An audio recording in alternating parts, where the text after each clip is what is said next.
Yay, it's working. Have you ever done something where you're relying on technology and then you wonder if it's going to work or not?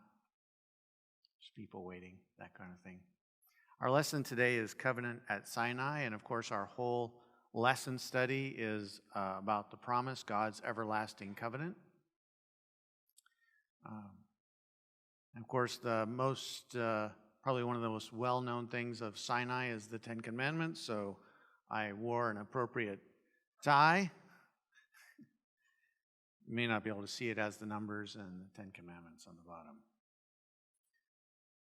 Unusual for me, I rarely wear a tie. Not a fan. But today it seemed appropriate. I want to start with talking about some things that may not initially seem relevant, but I hope that they do become relevant as we discuss this morning. The stages of learning are up on the screen. If you can read them, they say, starts out with unconscious incompetence.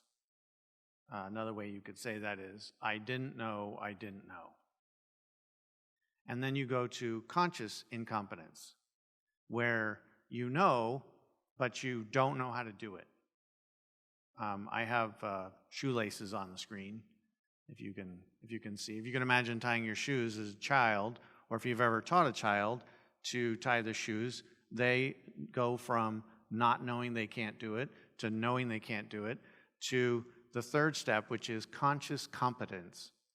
And that's when you know how to do it if you think about it.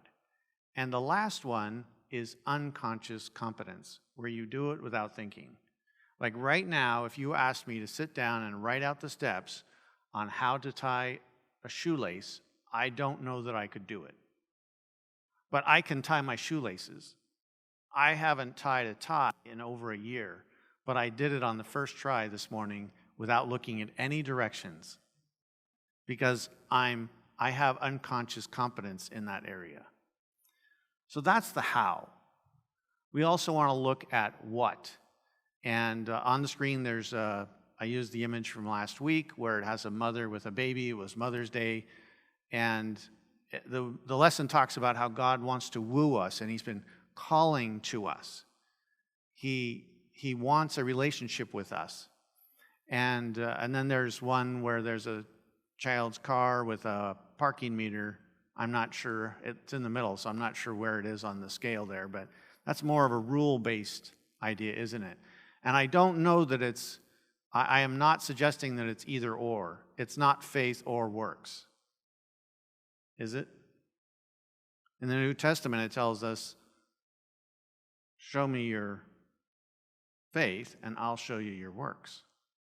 So it's not an either or, but sometimes we get confused about these things. When I learned how to tie my shoes, who was doing the tying? Me. When a child learns how to tie shoes, who's doing the tying? They are. And so they then could come to the conclusion that they are the ones doing it. I want you to just pause on that for a moment. Is that really true? Are they the ones empowering it?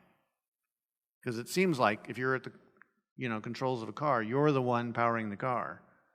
But how much are you inside the engine making the pistons go up and down, presuming it's not an electrical vehicle? Or did you just get in and turn the key or click on your fob and it worked? And so how much are you actually pushing that car? And I think this causes some confusion in our minds because we do something and we see cause to effect.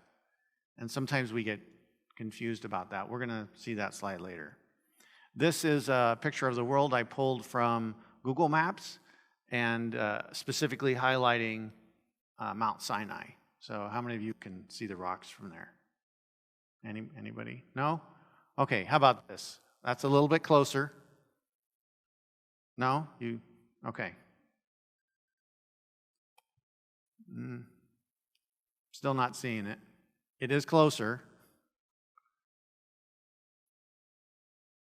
I thought we would take a little tourist trip this morning as we're talking about Mount Sinai, the covenant that was there, the promise that was made. In the covenant, by the way, I would ask the question, who was doing the doing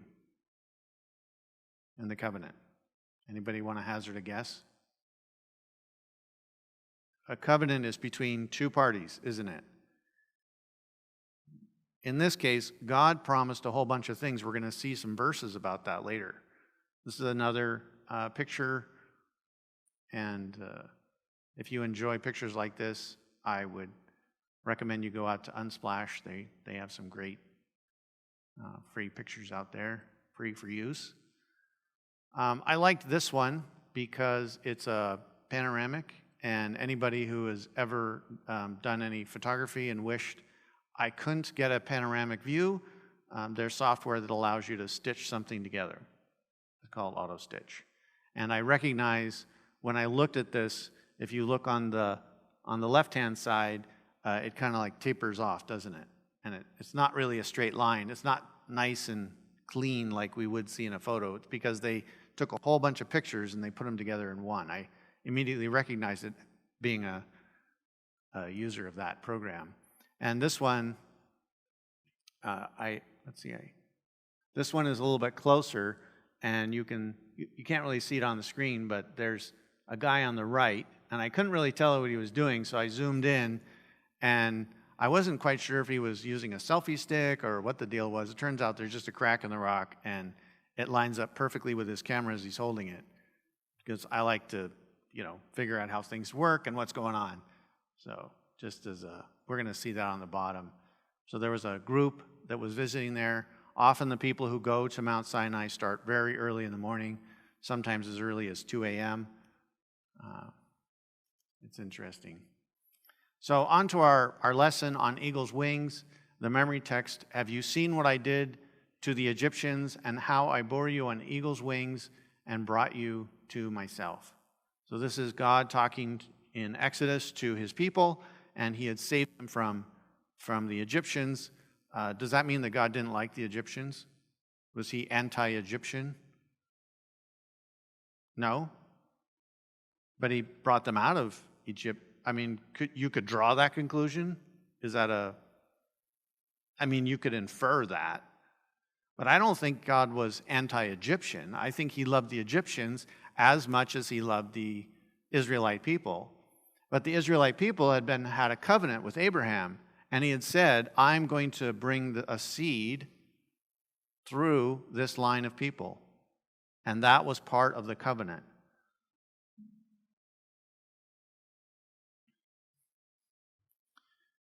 And through his mighty acts of deliverance, he began to woo the nation into a loving response to his covenant proposal.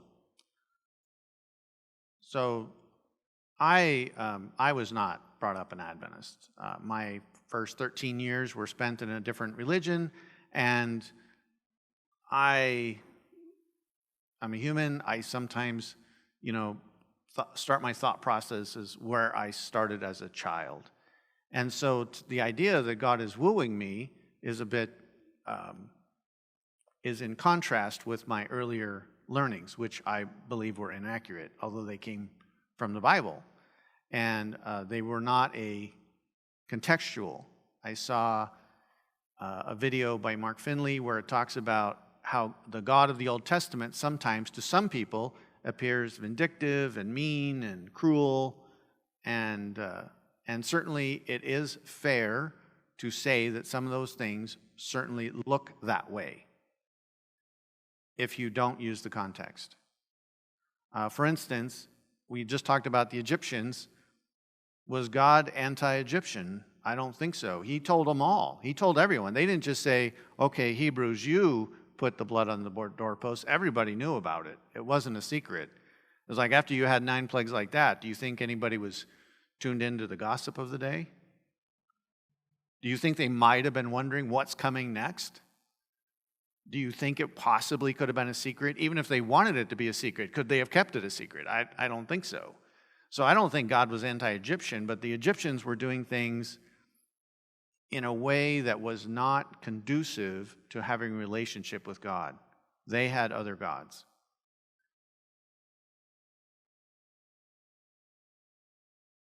So what had they learned in Egypt? If you're in charge, you make the rules. Again, I'm going back to the conscious, competence, faith, works. What would you believe would be understood there? If you had been 400 years in slavery, your lineage as far back as well, maybe not as far back as your memory would go, but the history, right? They had an oral tradition, they passed it on. If you're in charge, at least for the recent history, those 400 years, if you're in charge, you make the rules. And only the king or ruler isn't the one in charge, is he? I mean, they had just learned this. God's in charge. When God says that the frogs are coming, that's what happens.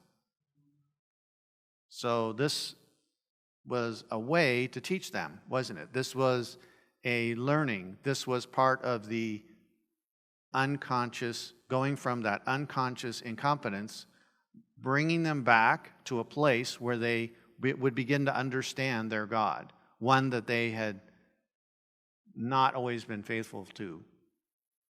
So when we look at this Exodus 6 version, how many times does it use the word I? Does someone count for me? 7. Thank you. 7 times. So who's doing the doing? Who? God's doing the doing. God is doing the doing here. He's the one making that part of the covenant. So what was their part? Because we're always interested in what is my part? What am I supposed to be doing? How do I do it? We're curious as a people. We're supposed to yield, yes, to have faith. And sometimes that doesn't always look the same. I mean, shouldn't say we. I like to have rules. But anybody who has studied the law, even a little bit, when I was younger, I wanted to find out something about a check, and I went down to the library, and I was trying to figure out if you post-date a check, is that legal or not? It turns out the banks don't care. If you write a check, it doesn't matter what the date is, they'll cash it. And in the process of learning that, I ran across this story in the legal books that made no sense at all. Somebody's girlfriend wanted this mink coat, and so her boyfriend had told her, I will only pay X. I think it was like $200, and it was $250, so she went in and gave the clerk $50, and anyway, long story short, he ended up getting his money back. I don't know if she had to return it, but the law is a funny thing. You can't legislate. Have you ever tried writing rules? My son recently, he's a teacher, and he had his students try and make peanut butter sandwiches. And then it was in a Zoom session. Might have been more fun in class, I don't know. But in a Zoom session, you can do it. He took their written instructions, and it's like one of them said, take the bread and put the peanut butter on the bread. So he took the peanut butter jar, and he put it on top of the bread. He didn't take anything out of the bag. He just put it on the loaf. And then it said, put the jelly on, and then smush it all together. So, he was following the rules. So we know that rules in and of themselves are not enough.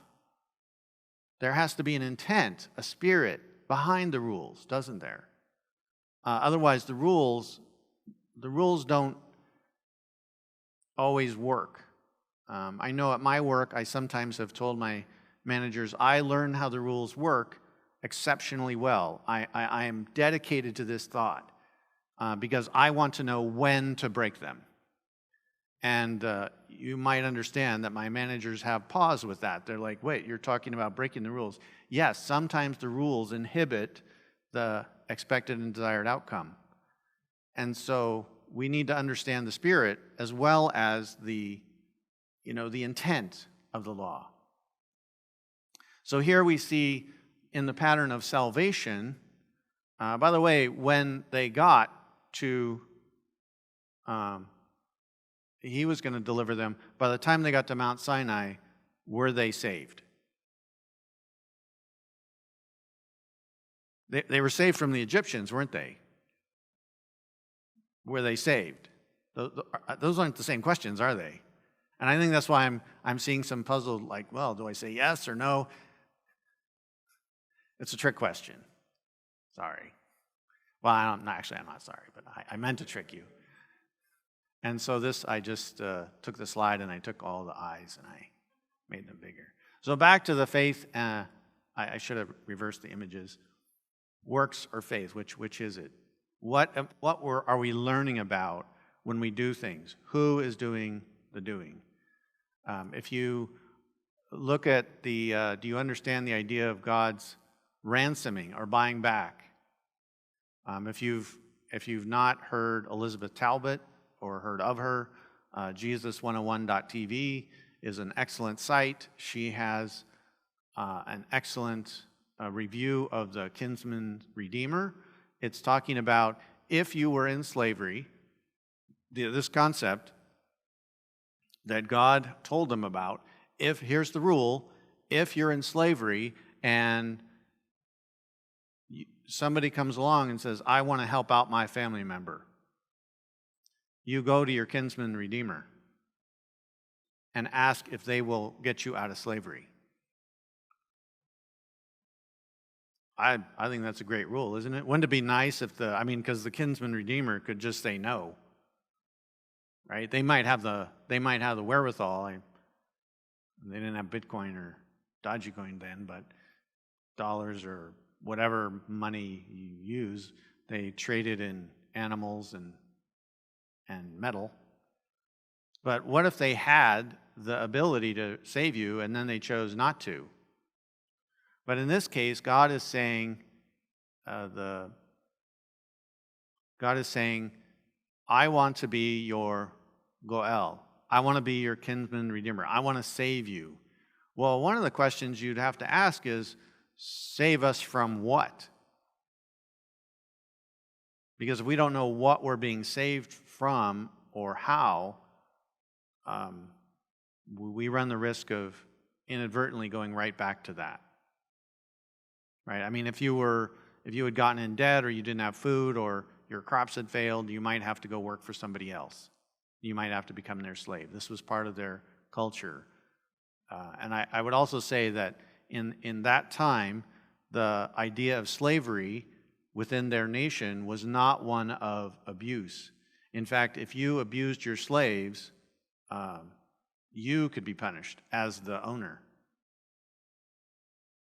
Were you aware of that?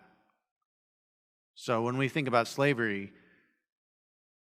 my first thing would be to go back into my own country's history and say, was it that kind of slavery where there were plantations, or was it a different kind of slavery? Because if I don't understand the slavery, I'm not going to get the right context.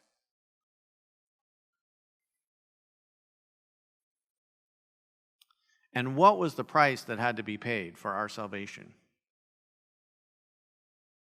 Jesus came down as a baby and lived as one of us, as we do, he was tempted in all like we are. So he gets it. He knows what it's like to want more food. He knows what it's like to be an adolescent. He knows what it's like to serve and to give to others. He didn't know what it was like to be selfish, although he saw it. He didn't experience that personally himself. And if we consider the price that was be paid, it's hard for me to get a scope. I mean, we started with a picture of the earth, right, and showing where Mount Sinai is located. I could have started with the Milky Way, or I could have, gone even back farther from that.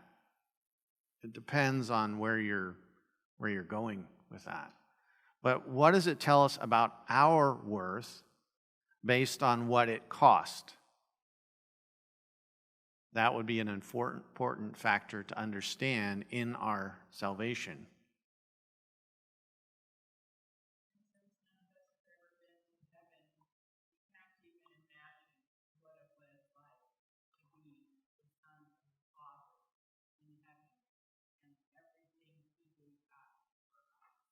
Yes. Kathy Jo was telling us, no, but none of us have ever been to heaven, so we don't know what it was like to give that up. We don't, our minds aren't capable of going there. It doesn't hurt to try, doesn't it? I mean, God gave us an imagination for a reason, and I love that. There are some things that I personally, this lesson, I got to Thursday and I realized, yes, one of my favorite verses, Exodus 19:8. It may not be on your top list, but I had an aha moment many years ago about that, so I was very happy to see that. Do you understand the idea of God's ransoming or buying back his people? I think I may have duplicated this slide. I did. Sorry. And then back to, again, thinking about, is it about works? Were they going to work themselves? When we get to the Ten Commandments, did they have to keep the commandments to be saved? Or was that part of a relationship about being loyal to God? Because one of the interesting things about the Ten Commandments is you could say, much like tying the shoes, I tie my shoes. I'm the one who did it. And when you get to the Ten Commandments, you might get to the place where you say, you know, I really like the one about not killing. I don't want others to kill me, so yeah, I'm going to sign on to that one. So who's doing the deciding there? I am. I'm deciding. I'm deciding which commandments. And I get to the one about, not stealing. Well, I like that one too. Yep. Don't want people to take my stuff. I get to the one about coveting. Well, I'm not sure. I mean, yeah, sure, I don't want people wanting my stuff because then they're going to want to steal it. Do you see where I'm going with this? Do you see the problem with me thinking that I'm doing the doing, that I'm the one who gets to decide? Or is it important that we be considering that God said, and he's already done something for us, and we can choose to be loyal to him? And then when you get down to the seventh, well, I shouldn't say down to the seventh, it's number 4, isn't it? That one I have a much harder time reasoning my way to acceptance. But when somebody does something good for me, and they ask me to do something, I'm likely to do that just because they asked. I don't need a reason. Because they have been faithful to me. And if we look again through this whole history, from the Garden of Eden, to Noah, to Abraham, all of these things, God has constantly, every single time, God was the one chasing us, not the other way around. Most of the time we were, as a race or as a humanity, are running away from him.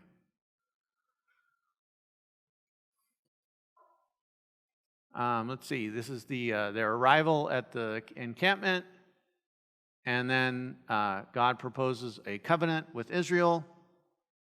Was that a new thing? No, the covenant is, he keeps going, we can do this. Their response in accepting the covenant, there's our Exodus 19:7 and 8. Let's pause there for just a moment. I think I have it up on the screen, but do you happen to know this, or did you look it up since I mentioned it? It's a very short statement. It's very easy, or at least the first part of it is. All you have said, we will do. Okay? Again, I'll ask the question, who's doing the doing? They saw, this is actually pre-10 Commandments, by the way, right? This is 19, this is not 20. This is pre-10 Commandments. They'd already gotten a lot of commands, so who's doing the doing? Thank you, Dave. They thought they were going to be doing the doing. Is that what the God's covenant was? Is that what God was asking them to commit to? Because if we go back to that other slide, one where we counted how many times who was the I? Was that me? Was that you? No, it was God who was going to do the doing in the covenant. That leads me, it doesn't, again, I'm not suggesting that we don't need to keep the Ten Commandments. I want to be clear. Because I want to be loyal to God. I plan to be. Preparations for formally receiving the covenant, proclamation of the Ten Commandments, and Moses as a covenant mediator. By the way, any guesses on how many times he went up and down that? It's about a 7,000-foot climb. I don't know that they're at sea level, but there's certainly water in some of the pictures I showed you. But I didn't look it up. I know that it's over 7,000 feet. I once went from 6,000 feet to 10,000 feet in Albuquerque, New Mexico. They have a walk that you can do there. One of my temporary manager, he was actually not my manager when we did it. We didn't do anything outside of work but once he was not my manager anymore, he invited me to go on this walk. Usually he did it like 2 hours each way. It's 14 miles, by the way. And like I said, it's a 4,000-foot gain. I'm not a hiker. I don't know the right words to use there. But on the way down, I can tell you that I had not practiced for this. I was used to walking to my car, and then once I was in the car, I would walk into the office and up to take the elevator. Well, actually, no, I usually took the stairs. Sometimes I took the elevator if I was with somebody else and talking to them. But otherwise, I took the stairs. And then I would walk to my desk. That was my full exercise for the day. This whole concept that we have now of 10,000 steps and having your watch keep track for you and tell you you're not doing a very good job if you're not. Completely out of my vision at the time.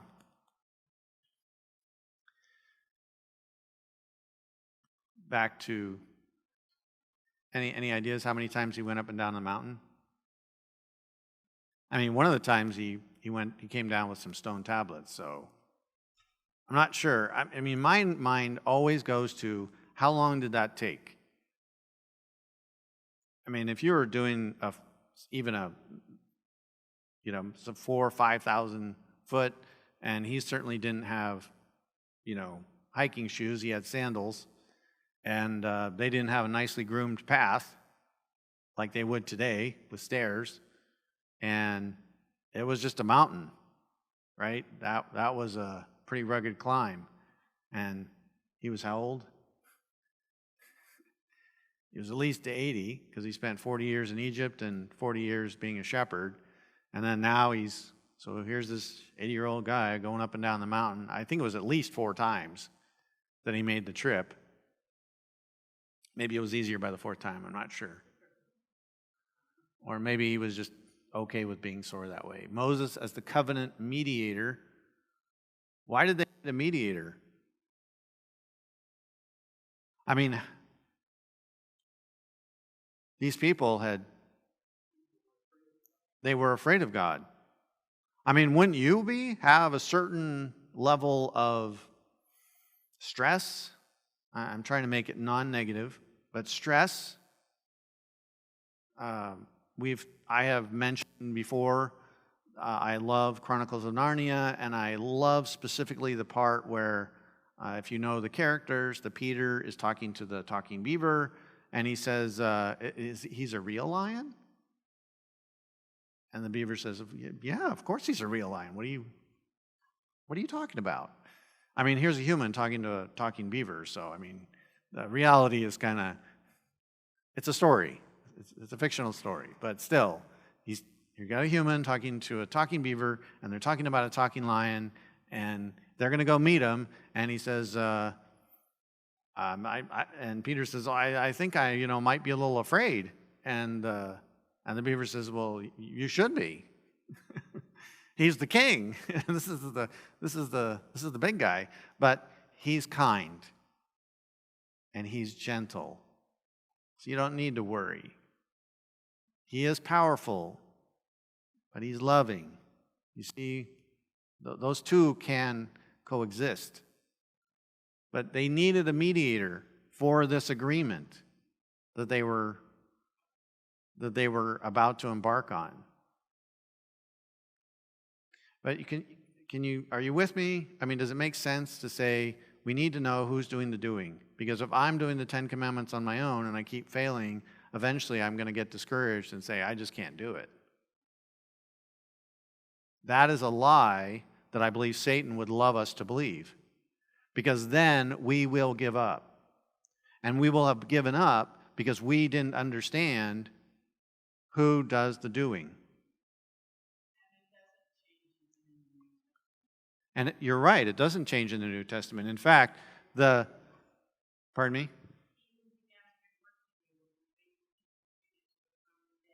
Yes.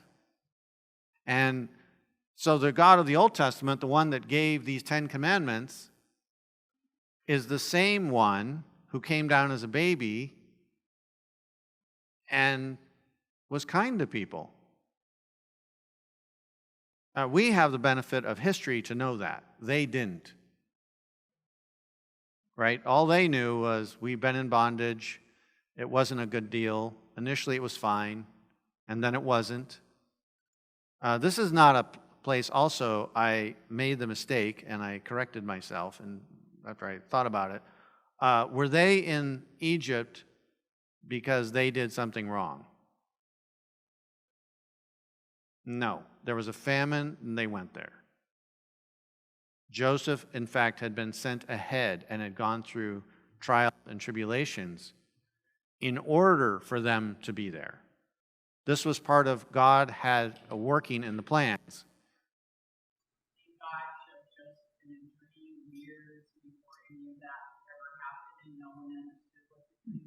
That's right. None of them understood that dream Joseph was given.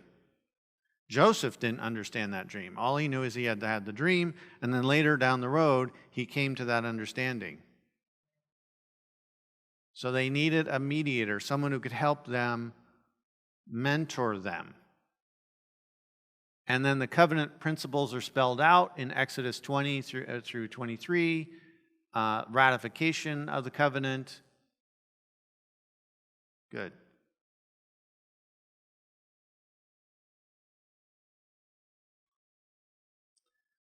Were any of the 10 Commandments already in play when they were given? Why would I ask that question? I'm just a curious person. Was this something new? Do you think that they knew about the Sabbath? I mean, it wasn't an overnight plane ride or something for them to get from Egypt to Mount Sinai. It had to have taken more than 7 days. It probably took a couple of months. And during that time, even if they had not been observing the Sabbath before, even if they had forgotten during their 400 years, do you think God was reminding them? Rest on the Sabbath.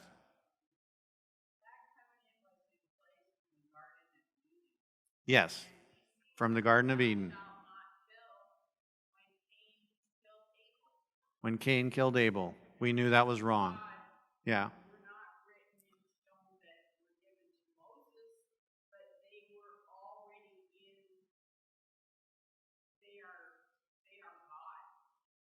Yes. I did want to pause for a moment because I did have a thought. I'm not sure that it's important. So Moses goes up, he gets the 10 Commandments, and he reads them, and he gets to the one about thou shalt not kill. Do you remember his history? Why did he leave? Why did he leave Egypt to go? He killed an Egyptian. Now, the Egyptians didn't know yet that he had done that, but the Hebrews certainly knew. So here he is. He clearly has killed at least one person in his life. And he gets the 10 Commandments, and it says, thou shalt not kill.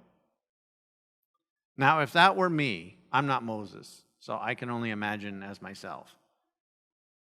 How would I have felt? I mean, I don't think he had a problem with adultery or stealing or other, but the thou shalt not kill one, he already knew about that one. I don't think that was new to him. Joseph knew about adultery, didn't he? That's how he got in prison. Thank you. So, would it be fair to conclude, without going through every single one, they knew about, this was not new. And I say that only because some people might want to say, well, the Ten Commandments were something new. It's the character of God's love. Yes, this is not, it's a way to codify it. There are almost 700 different laws or things that you can find in the Old Testament, attributes. Some of them have to do with not wearing, cotton and something else. I can't remember what. I'm not sure how that has to do with salvation. But these 10, if we just look at these 10, these are pretty critical. So again, is it about, when I'm thinking about who's doing the doing, the Ten Commandments, did the Ten Commandments save them? Was it about loyalty? If I'm going to be a representative of God, can I do so and be employed as a thief? If I'm going to be a representative of God, can I do so and be breaking some of the other commandments? Can I be using God's name as profanity? I mean, somebody would just see that and they would see right through that. They're like, nope. You can say you're one of the leaders for God, but you're not. Because we whether or not somebody agrees with the rules, they know what they are.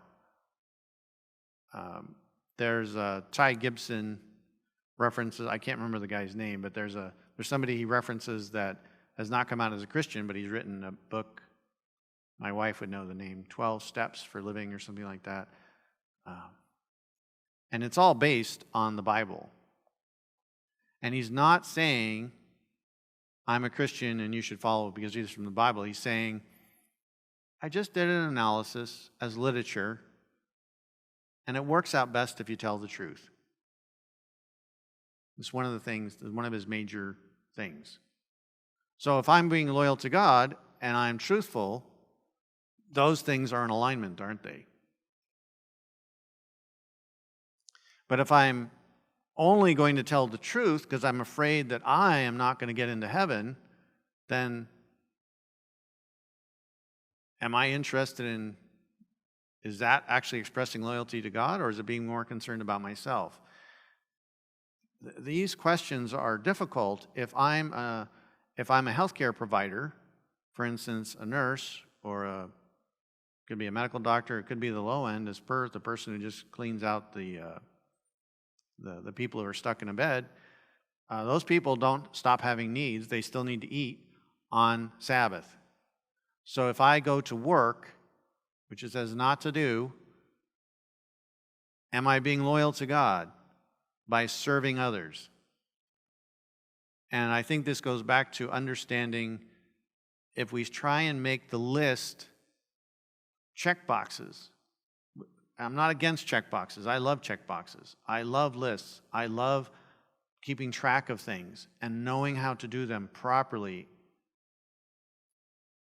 My job is, I went from being somebody who does customer support to somebody who is a tool specialist and understands really well how the tools work. I'm currently in the state of conscious incompetence. I just been in this role for a couple of months now, and it's challenging for me as a person because I have for 10 years in the one role, over 20 years at the same company, doing customer support in one form or another, and really concentrating on excellence. And now I've moved to a new position where I have new things to learn that I have not always been exposed to, and I feel a sense of, not shame, but certainly one of loss, because I am not able to do my job.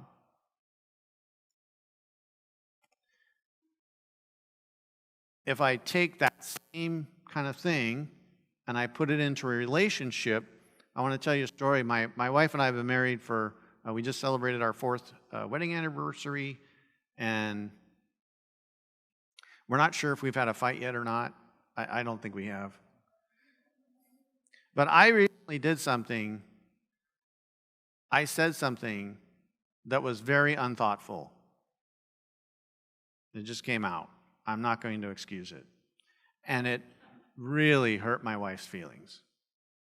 I'm not sure if that's an argument or not. Maybe that is.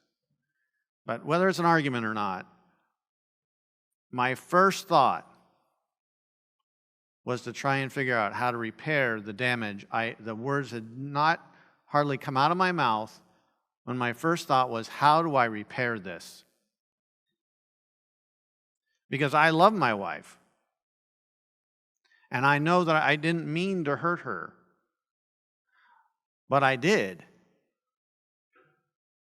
And that moment wasn't the time to go and repair. After a little time had passed, maybe an hour, we were able to talk about it. I apologized, as I should. I was wrong. And we were able to work through it. And what each of us was thinking and feeling to try and avoid that in the future. Was I being loyal to my wife? Even if I hadn't intended to, and she knows even now, she says, I know you didn't mean to come across that way. It was still hurtful, wasn't it? The repair process sometimes is often painful. But we can take those experiences and we can say, aha, this is what it's like when I have a relationship with someone and I do damage to it, and then I immediately want to correct it. I think that's what God's looking for. I think that's what the covenant on the Sinai was about. I think that's what all the covenants are about. God wants to have a relationship with us, and He can't do that if we're running away, if we're constantly doing things that are anti-relationship. So if we see God as the wooing God who sometimes allows punishment or allows things, punishment's not the right word. He allows nature to take its course, the natural course of being. Not completely, because the natural course of being would be death. But He allows enough for us to feel enough pain and to then go forward with that.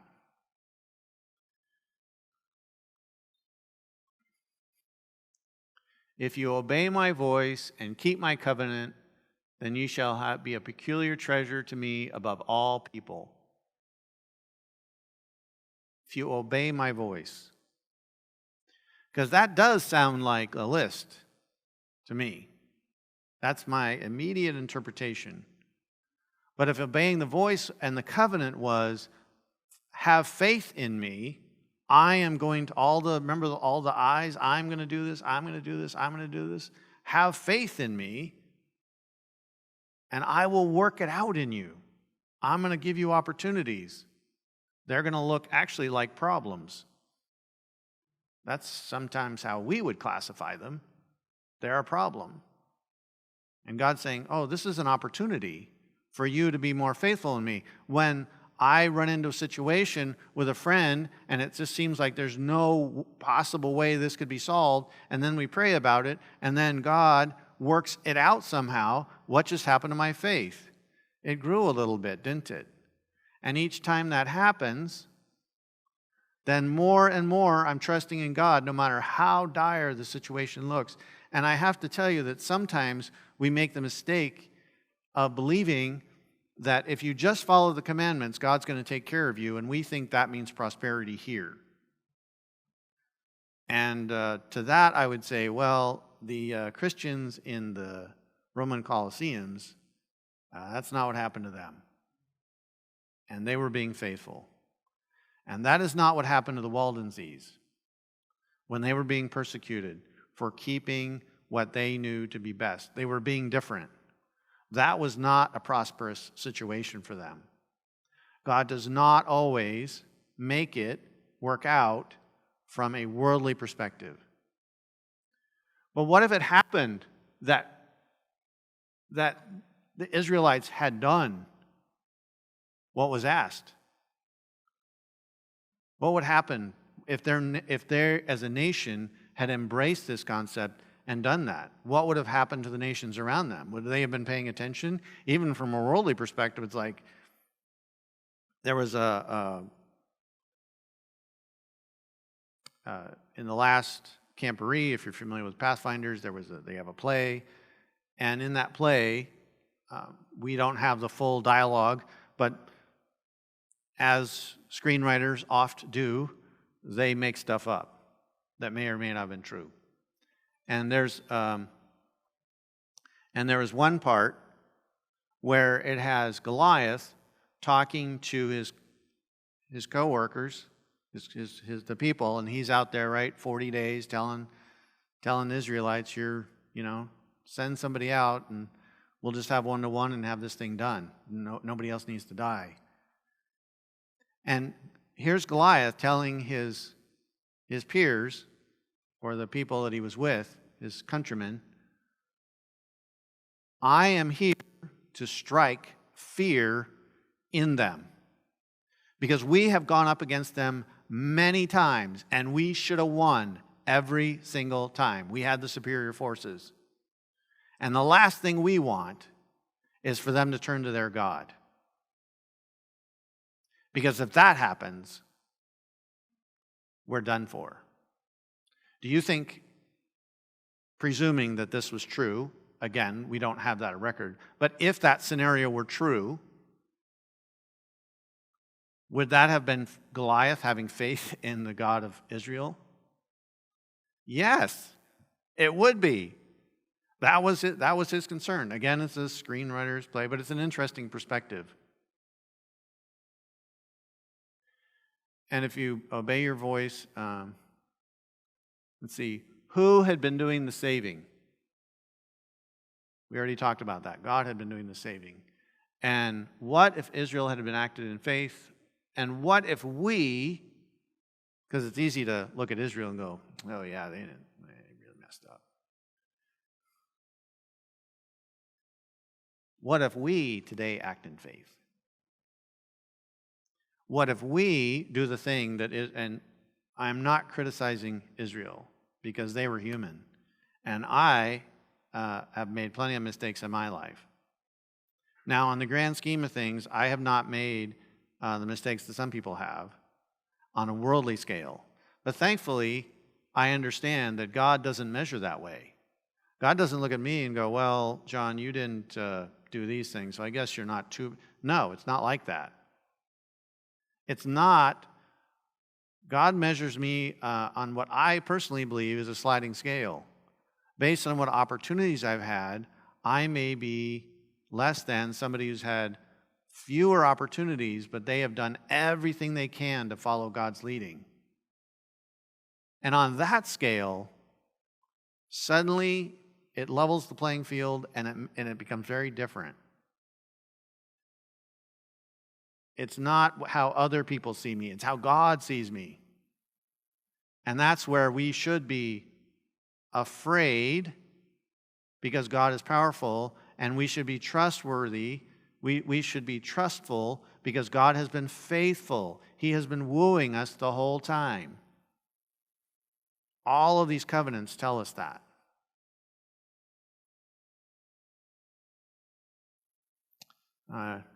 We have 1 minute left, I think, and I already covered this. Here's where it says, all the people work together, answer together, all that the Lord has spoken we will do. Exodus 19:8. There's actually more to that one. Was the answer that they would trust in the Lord, or was it they would follow a checklist? And that's an important question. I already had that up there. Faith and works go together. If I am loyal to God, I am going to be kind. I am going to be faithful. I am going to reach out to my brothers and sisters, which would be everybody else in the world, regardless of their national affiliation.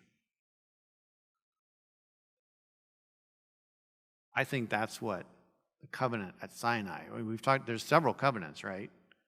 I think that's the covenant at Sinai. Let's close with a word of prayer. Lord, we are grateful that you have set forth many verses in the Old Testament and the New Testament that tell us how much you care for us. You came and died for us. Help us to understand that. And once we do, help lead us to be faithful in sharing that message with others of the great love that you have for each one of us and how much you are looking forward to seeing us in heaven. We pray these things in Jesus' name. Amen.